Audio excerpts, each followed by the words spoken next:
The second she walked in, I knew something was off. This wasn't just her coming home. It felt like she was stepping onto a stage. She was humming some unfamiliar tune under her breath, swaying slightly as she slipped off her heels in the hallway. But the real kicker? The flowers in her hands. That was new. Red and white roses, fresh and delicate. She held them too tightly, fingers wrapped around the stems like she wasn't sure if she should be holding them at all. It wasn't just a random bouquet, it meant something. Guilt wrapped up in petals. I stayed where I was on the couch, keeping my expression neutral, my body relaxed. I took a slow sip of whiskey, no ice, barely acknowledging her as she walked into the living room, still humming. "Hey, baby." Her voice was light, too sweet, forced. "Thought I'd bring something nice home for us." I glanced at the flowers, taking my time. They were too perfect, too deliberate, a cover-up disguised as a romantic gesture. "Flowers?" I murmured, rolling my drink in my hand. "What's the occasion?" She let out a soft laugh, airy but strained. "Do I need a reason to buy my husband flowers?" She smiled, standing there a little too stiffly, waiting for me to react. I didn't. I just watched. 7 seconds. That's how long it took. 7 seconds before she shifted on her feet. 7 seconds before her gaze darted around the room, scanning, searching. Something was wrong. She felt it. And then she saw it. Or rather, she noticed what wasn't there. Her breath hitched. It was subtle, barely noticeable, but I caught it. That tiny pause, the way her grip tightened around the stems, the way she swallowed, throat bobbing just slightly. It was gone. The wedding photo. For 5 years, it had hung right there, centered above the fireplace, framed in black and white. A frozen moment from our wedding day. Her in that delicate lace gown, me in my tux. Both of us wrapped up in each other, laughing like nothing else in the world mattered. A perfect moment, a perfect lie. She didn't say a word, but I could practically hear her thoughts racing. Where is it? Why would he take it down? Did he notice something?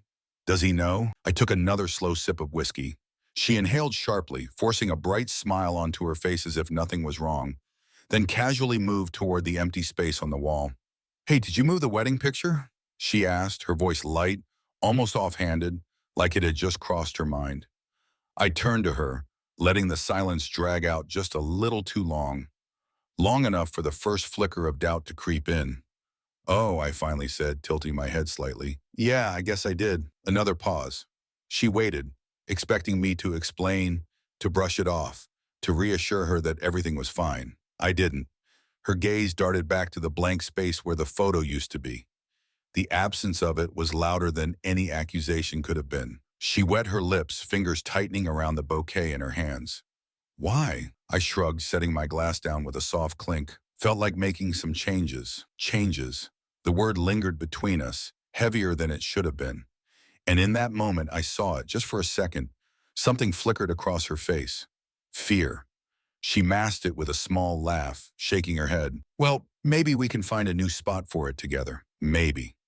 She forced herself to move, stepping past me toward the kitchen, but her body was tense, her movement stiff. Her mind was already spinning. She knew something was off. She just didn't know how much. Yet. I leaned back in my chair, listening as she fussed with the flowers, the sound of water running as she filled a vase. She thought she still had control, that she could smooth us over, keep everything in check. But that missing wedding photo? It was just the beginning. I swirled the last sip of whiskey in my glass, listening to the soft clink of the vase as she carefully arranged her flowers. I could hear her steadying her breath, forcing herself to believe that this was nothing, that it didn't mean anything. But deep down, she was already wondering, how much does he know? My gaze drifted back to that empty spot on the wall. The ghost of our wedding day hung there, invisible but impossible to ignore. The longer I stared, the more bitter those memories tasted. The signs had always been there. 2 months ago, the first crack appeared. It started with her phone. I never used to be the jealous type, never needed to be. We had our routine, our rhythm. If her phone rang while she was in the shower, I'd check the screen and call out the name. It was just a habit, nothing more. Until that night. Her phone lit up beside me on the couch, a message. "I can't stop thinking about you." No contact name, just a number. I remember the way she reacted when she saw me looking, like she had been burned. "Oh, that? Just work stuff." she said with a laugh, too quick, too forced, as she grabbed her phone and tucked it under her thigh. You know how my boss is? Yeah, I did. And unless he had suddenly started sending late-night messages that sounded like something out of an affair, she was lying. But I let it slide. For now. 1 month ago, the distance started creeping in. She was staying late more often. Meetings. So many meetings. There was always a reason. The new project is crazy. My boss is pushing us hard. We're behind schedule. I might have believed it if she hadn't started acting like just being around me was exhausting. Every time I suggested grabbing dinner, she was too tired. Every time I reached for her in bed, she turned away. The warmth, the closeness, the laughter, draining from our marriage, little by little. But the biggest red flag, she stopped arguing with me. I know that sounds strange, like I wanted fights, but we had always talked things out, debated, disagreed, we had passion. Then suddenly she was just absent, smiling, nodding, agreeing with everything I said without really listening. That's when I started paying closer attention. That's when I found the receipt. 3 weeks ago, the proof. She had left her purse on the counter before heading upstairs for a shower. I hadn't planned on looking, but something told me to. I reached inside past her wallet, her keys, until my fingers found a crumpled receipt. A restaurant, a Harrison's Prime Burger, dinner for two, a $300 bill. On a night she told me she was working late. I stared at the date, the time, 9:30 p.m. She had come home at 11:45 that night, her hair damp, saying she had grabbed drive-thru on the way back. I remember standing in the kitchen, gripping that receipt so tightly it almost ripped in my hands. And still, I said nothing. Not yet. I needed more. 1 week ago, I got it. The final nail in the coffin. Technology is a dangerous thing, especially when someone underestimates you. I wasn't some clueless husband, blind to the obvious signs. I wasn't going to sit back and pretend everything was fine. I had installed a GPS tracker on her car. Small, discreet, connected to an app on my phone. That Thursday, when she said she was going out for a girls' night with her coworkers, I checked. The pin didn't move for hours. No restaurant, no bar. She was parked outside a luxury hotel. A cold, sharp calm settled over me. This was it, the confirmation. Now I knew, and I knew exactly how to handle it. Back in the present, I blinked, pulling myself out of the memory. From the kitchen, I heard her exhale softly.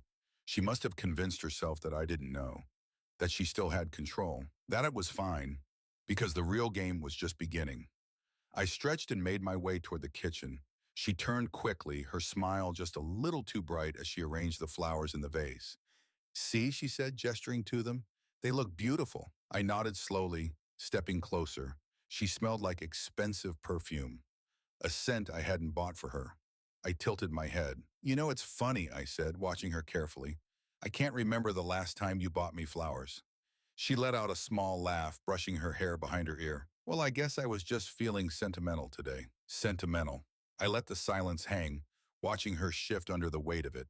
She was waiting for me to bring up the missing wedding photo, waiting to see if I would ask. I didn't. Instead, I leaned against the counter, crossing my arms. I ran into Tom earlier, I said casually. Her shoulders stiffened. Tom was our neighbor. She forced a smile, her fingers gripping the counter just a little too tightly. Oh, I nodded, watching her reaction. Yeah, he mentioned something interesting. She swallowed, her grip tightening around the kitchen counter until her knuckles turned white. What do you mean? I watched her carefully, letting the question hang in the air a little too long before answering. I ran into Tom earlier, I repeated, slower this time, letting each word settle. At first, her face remained neutral, but I caught the briefest flicker of something. A hesitation, a quick glance to the side, like she was already searching for a way out. Oh, she forced a light laugh, her tone overly casual. What about? She was fishing, trying to gauge how much I knew before deciding on her response. But I wasn't going to make this easy. I shrugged, keeping my voice relaxed. Just the usual neighborhood talk. You know Tom, he notices things. That landed. I saw the way she swallowed, the stiffness in her posture. Tom wasn't just any neighbor. Retired, always on his porch with a coffee in hand, watching the world move around him. Without realizing it, she had made a mistake. And that mistake was exactly what I had been waiting for. Pulling my phone from my pocket, I tapped the screen a few times before setting it down between us. Actually, I said, my tone still even.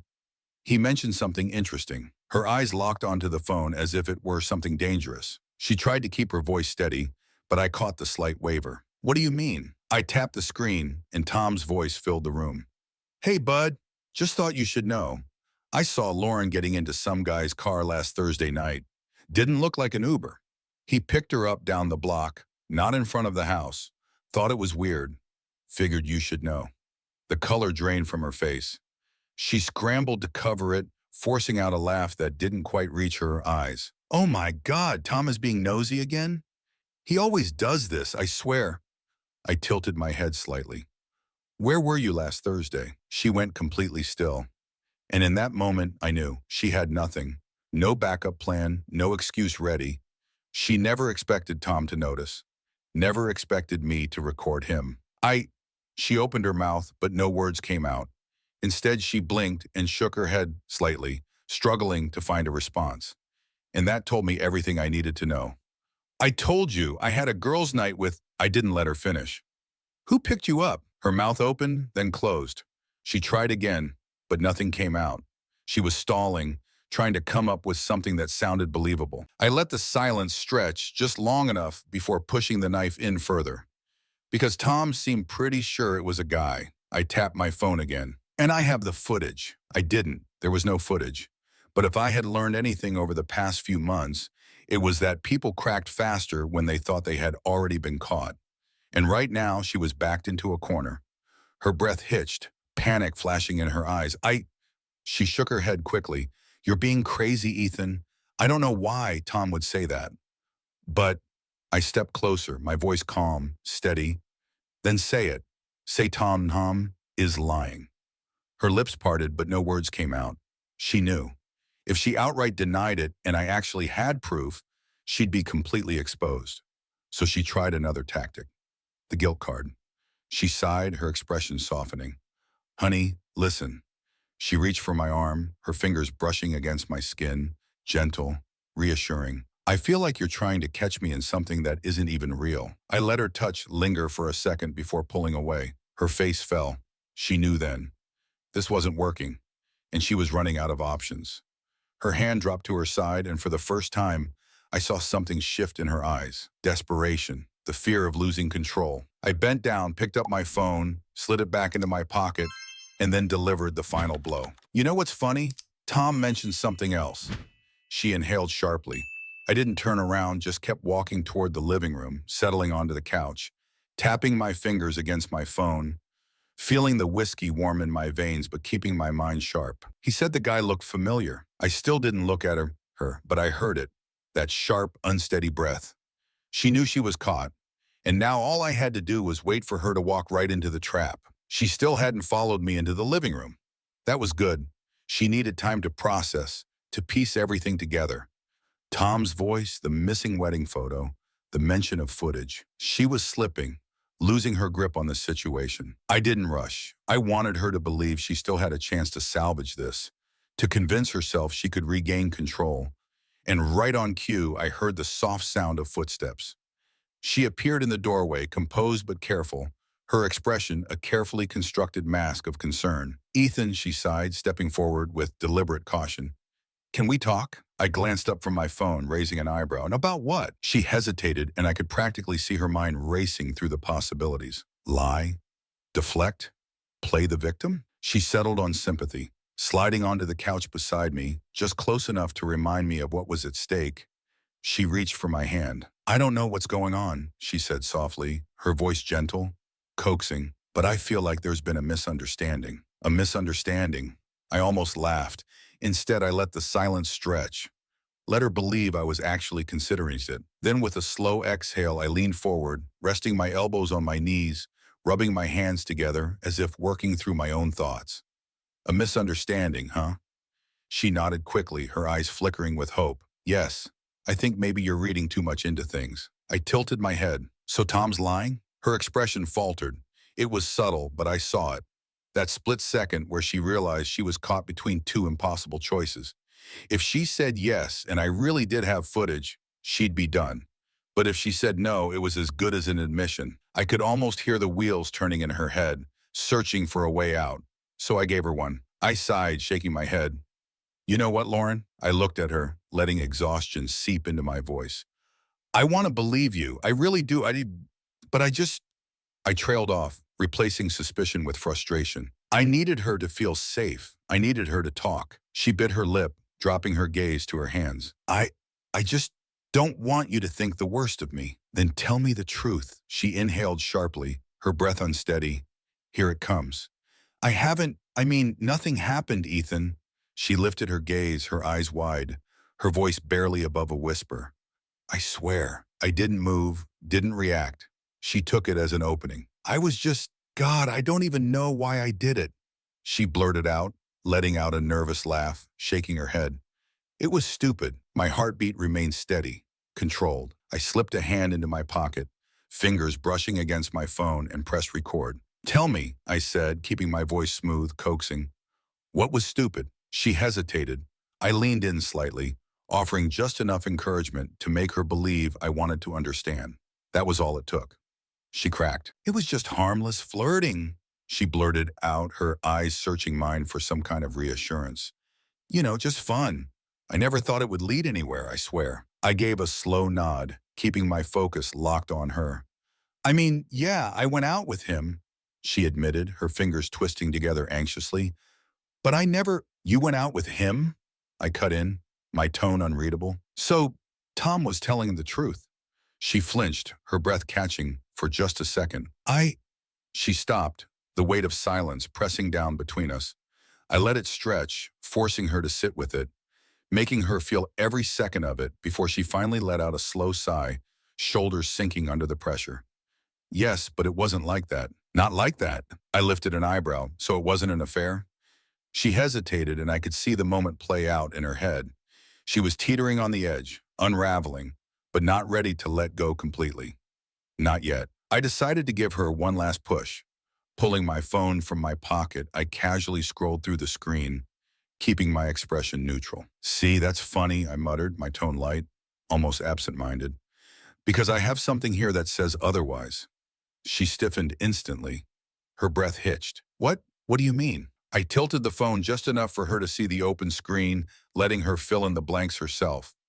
She didn't know what I had, but that didn't matter.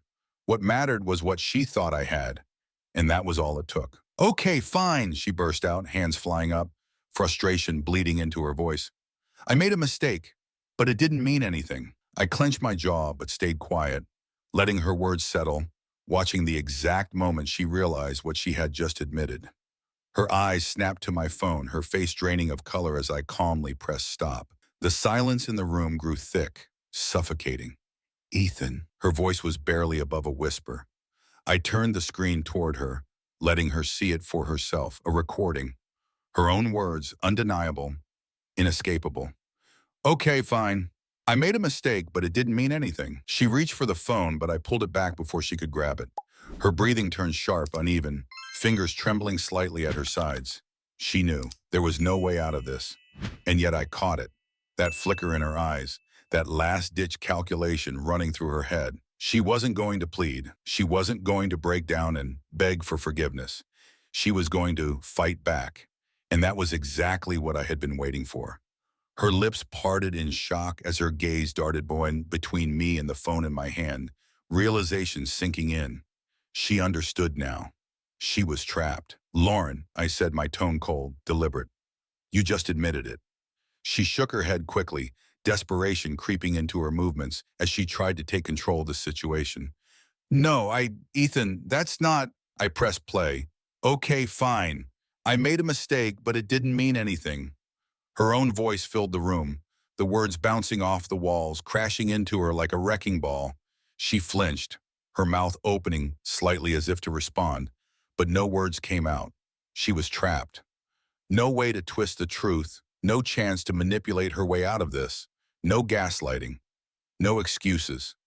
Then I saw it, that moment when panic shifted into something darker. Her expression hardened.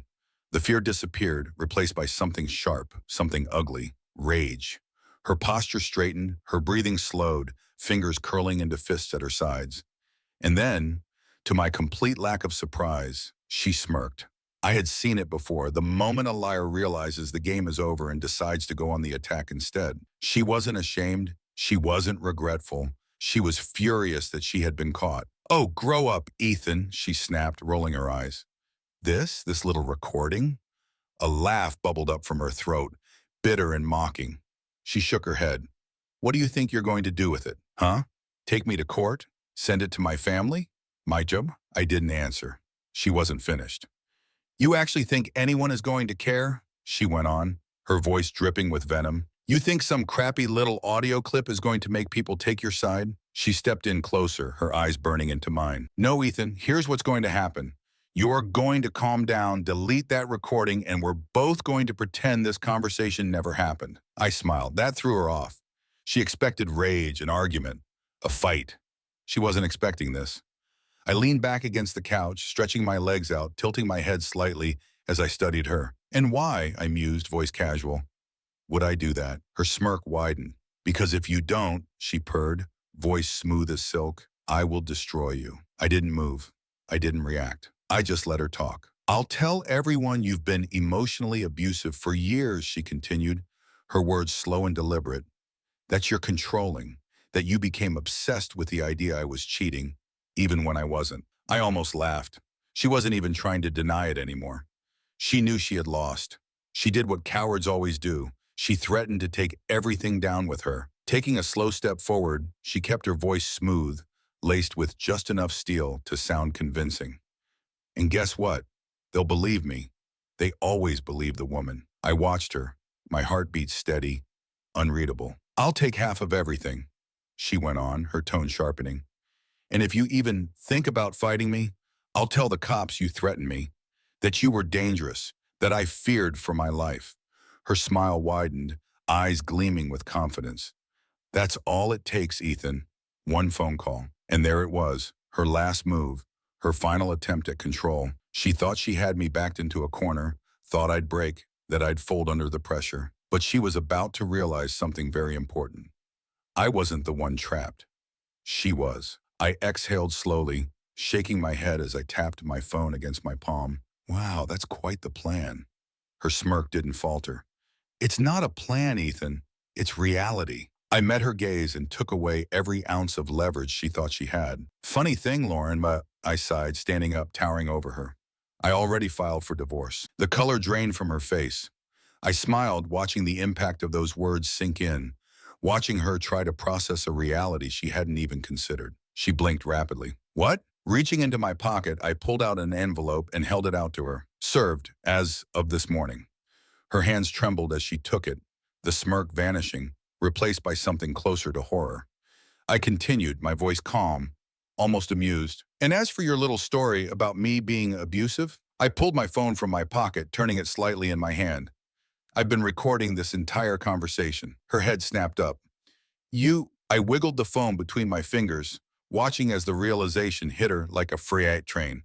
"Oh yeah, every threat, every word, crystal clear." Her breath hitched, panic flashing in her eyes. "Now here's what's going to happen," I said, stepping closer, my voice dropping just enough to make sure she heard every word. "You're going to pack your shit and leave. You're going to sign the divorce papers without a fight. And you're going to walk away with whatever I decide to let you have." Her lips parted, her whole body trembling. You can't just." "I can," I cut in before she could finish. "And I already have." Her breathing was fast, uneven. Her eyes darted around, searching for an escape, for some way to regain control. But there wasn't one. I had buried her, and she knew it. She opened her mouth, maybe to argue, maybe to lash out, but I lifted the phone slightly, tilting my head. "Go ahead," I said, voice calm, almost amused. "Say one more word. Give me more to work with." Her jaw tightened, rage flickering behind her eyes.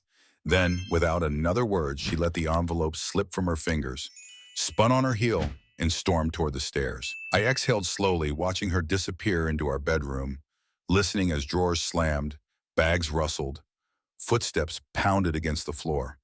She was packing. Sinking back into the couch, I set my phone on the table, my gaze settling on the empty space on the wall where our wedding photo used to hang. She had thought she was in control, thought she had the power. But in the end, she had nothing, because she had thrown everything away. And now, for the first time, she was finally feeling the weight of her own consequences. Our story has come to an end. I have selected 2 more videos that I think you will enjoy. Don't forget to subscribe to the channel. It helps us a lot.